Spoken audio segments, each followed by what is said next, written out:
Blackwater Maximum Security Penitentiary. The shackles bit into Zara Kenyatta's wrists as a transport van passed a sign. Blackwater Maximum Security Penitentiary. This was wrong.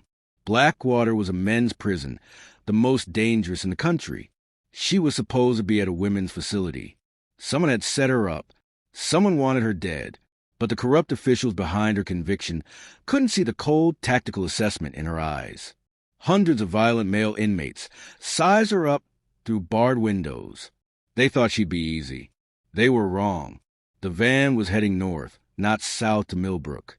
Driver, we missed the turnoff. Zara called. You'll get where you're going. Inmate, sit back and shut up, the guard replied.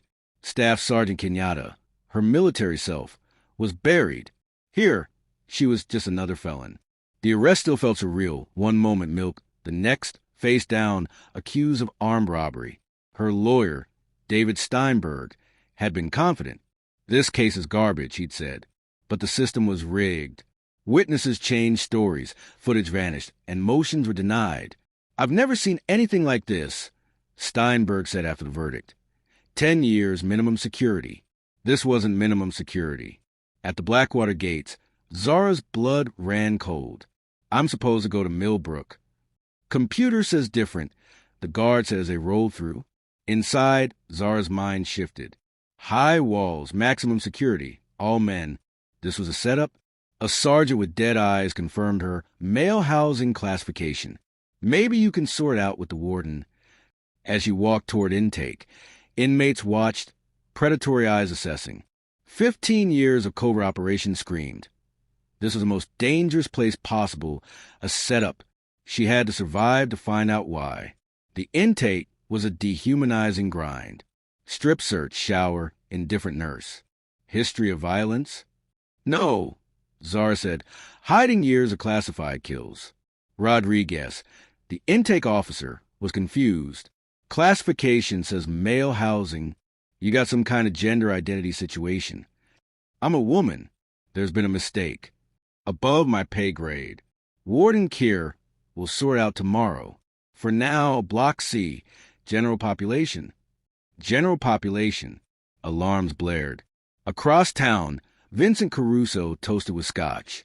3 years of planning, and Zara Kenyatta, who cost him $40 million, was trapped. He'd waited until she was vulnerable, then used connections to engineer her conviction. Plausible deniability. A computer glitch sent her to the wrong prison. District Attorney Brennan confirmed it. She's in general population as requested. No phone calls for a week. Mail delayed. Excellent, Caruso said. Word will spread she's a federal informant by tomorrow. Justice, he mused, was just another commodity. Back at Blackwater, Zara followed Rodriguez to cell 47. Her cellmate was a tattooed mountain, Briggs, who looked at her with hunger. Christmas came early, he grated. Zara calmly claimed the bottom bunk. I sleep light and wake fast. Touch me while I'm sleeping, and you'll wake up in the infirmary. Briggs's predatory gaze flickered. She didn't sleep that first night. The next morning in the cafeteria, the room fell silent as she entered. Men watched, eyes full of pent-up rage. 3 inmates approached. You're the new fish. Word is you're a federal snitch. Wrong, Zara said. I smell like someone who wants to eat breakfast in peace. Peaceful days are over, snitch. In D.C., Colonel James Morrison received an urgent call. Zara was missing. She was arrested. Bank robbery. Convicted last week. Impossible. She wouldn't rob a bank.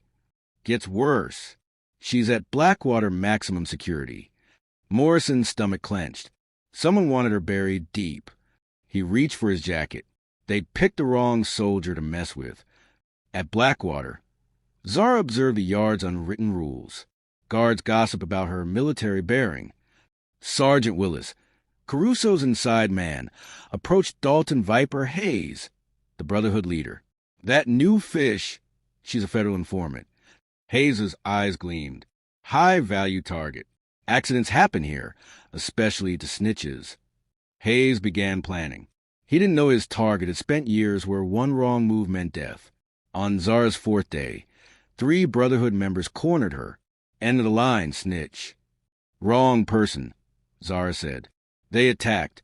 15 years of combat training took over. In 10 seconds, all three were down, gasping or moaning. Anyone else want to discuss my cooperation? Zara asked. The yard was silent. Every inmate watched, recognition dawning. This wasn't some helpless woman. This was a predator. Word spread fast. Viper Hayes learned his men were taken down professionally. He slammed his fist. Double the bounty. Next time, send more than 3. In the administrative wing, Warden Keir fielded urgent calls. What do you think will happen next for Zara?